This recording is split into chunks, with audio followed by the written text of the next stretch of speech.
Mirad, esta es una de las ilustraciones que me prestó el hermano Pedro Morales.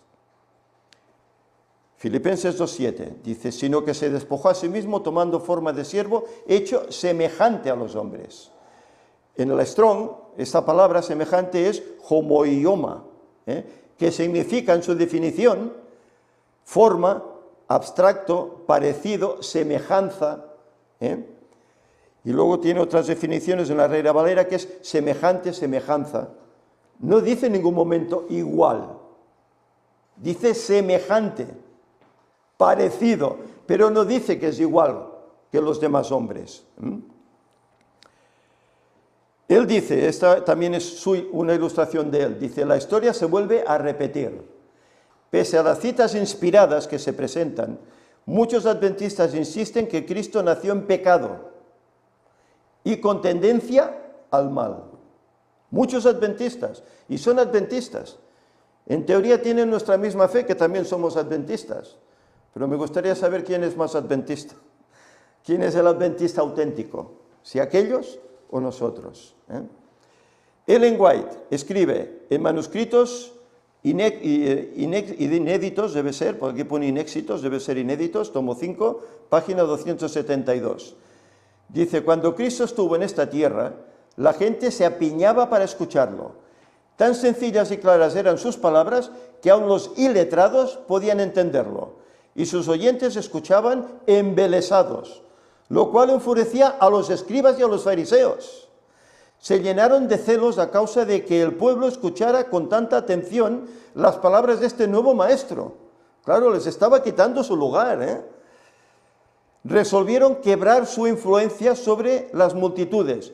Empezaron atacando su carácter y diciendo que había nacido en pecado. ¿Y esto quién lo decían? Los escribas y los fariseos. Este ha nacido en pecado, igual que todos vosotros. ¿Y no oímos eso hoy en la iglesia? No, es que Cristo nació en pecado, igual que todos. Están hablando como hablaban los escribas y fariseos. ¿No se dan cuenta de esto? Son el pueblo de Dios y están acusando a Cristo de haber nacido en pecado, como lo acusaban los escribas y los fariseos. ¿No piensan eso? Y dice que expulsaba demonios por el príncipe de los demonios. Así cumplieron las palabras, sin causa me odian. Juan 15:25. Y él termina esta cita con palabras del hermano, dice, mucho cuidado con rechazar los testimonios del testigo fiel y verdadero, porque el zarandeo va a atentar o va a aventar a muchos. Y es verdad. Cuando uno no cree estas cosas, es decir, cuando uno no cree en la divinidad de tres, cuando uno no cree en el poder real del Espíritu Santo, ¿quién es? Dios. Cuando uno no cree que Cristo vino sin pecado, cuidado. Todos esos errores llevarán a cometer muchos más errores. Y sabéis, todos los que creen de esta forma, ¿sabéis que también no creen? Pues en la realidad de los 6000 años, en que realmente Cristo vendrá en el 2031, no creen en estas cosas. No creen en esa herida y lo que esa herida realmente ha hecho por nosotros. No creen. Estoy ronco, ¿verdad? Me noto. Perdonad.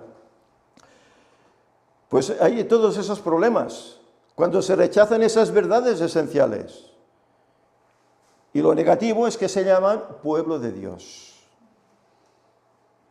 Y rechazan estas verdades esenciales. Otra ilustración del hermano. Cristo nunca tuvo una mancha ni inclinación a la corrupción, porque fue el santo ser que escribía Lucas. Y dice una cita de Ellen White, que está en la carta 8 de 1895, dice, estas palabras no se refieren a ningún ser humano, excepto al Hijo del Dios infinito.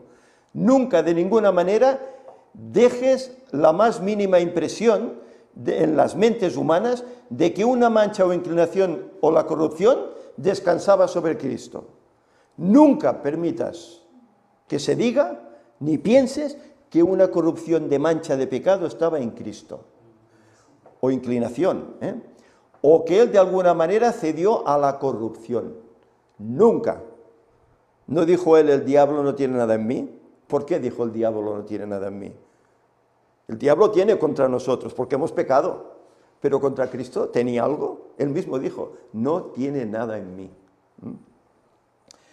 Otra cita, carta 8, 1895. Gracias, molt amable. Fue tentado en todos los puntos como el hombre es tentado. Yo incluso diría más. Sin embargo, se le llama santo ser, según Lucas 1:35. Es un misterio que se deja sin explicar a los mortales, que Cristo podría ser tentado en todos los puntos como nosotros, y sin embargo estar sin pecado. Es un misterio, desde luego. La encarnación de Cristo siempre ha sido y seguirá siendo un misterio, desde luego. Y por eso el hombre común, que no lo acepta, ¿qué hace? Se mofa. Oh, la Virgen María fue engendrada del Espíritu Santo. Oh, eso, vamos, si no hay ahí relación hombre-mujer, imposible que se pueda concebir, ¿no? Eso, el hombre se mofa, ¿verdad? Lo que es revelado es para nosotros y para nuestros hijos, pero hay cosas como esa encarnación, como esa no existencia de ese gen en él, que no se nos ha revelado plenamente, que no conocemos plenamente y conoceremos en la eternidad, si Dios quiere. Dice, pero que todo ser humano sea advertido desde el principio de hacer a Cristo completamente humano, aunque su apariencia fuese humana. Uno como nosotros, porque no puede ser. Y esto lo dice el Espíritu de profecía, lo dice la mensajera del Señor. Que no podemos hacer a Cristo completamente humano, uno como nosotros, porque no puede ser.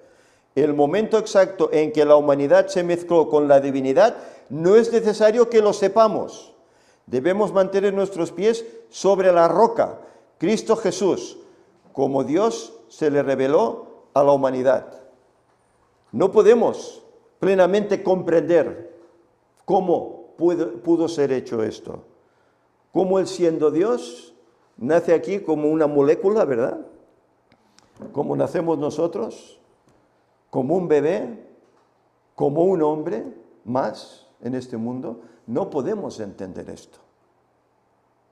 Aunque queramos explicarlo, no podemos entenderlo, pero tenemos que aceptarlo. ¿Por qué? Por fe. No nos queda otra. Cristo nació en santidad y sin tendencia a pecar, pero con naturaleza física caída y debilitada de Adán y de Eva. ¿Por qué? Pues porque Él nació en un momento en que la raza ya había estado andando por este mundo. ¿Cuánto tiempo? Antes lo hemos leído, 4000 años. Y el pecado se estaba dominando al ser humano, a tal punto que ya vemos, hasta los dirigentes del pueblo estaban en pecado. Su orgullo, su vanagloria, ¿verdad? No quisieron aceptar a aquel que era distinto, aquel que venía a redimirles, y le quitan la vida. Y vivían en pecado. Se habían degenerado con esos 4000 años, ¿verdad? Respondiendo el ángel le dijo, el Espíritu Santo vendrá sobre ti, y el poder del Altísimo te cubrirá con su sombra, por lo cual también el santo ser que nacerá será llamado Hijo de Dios. Lucas 1:35, redundamos en ese pasaje porque es importante. Y en los textos originales hay estas palabras, ayop, que significa santo, ¿verdad? Y la definición es sagrado, físicamente puro, moralmente sin culpa, religioso, ceremonia consagrado. Otra definición de Reina Valera, santísimo, santo. Esa es la definición que se da sobre Cristo. Y el Espíritu, exacto. Esa es la definición que se da. Nosotros no se nos da esta definición, porque no somos santos. No somos sin pecado. Solo hubo uno que lo fue.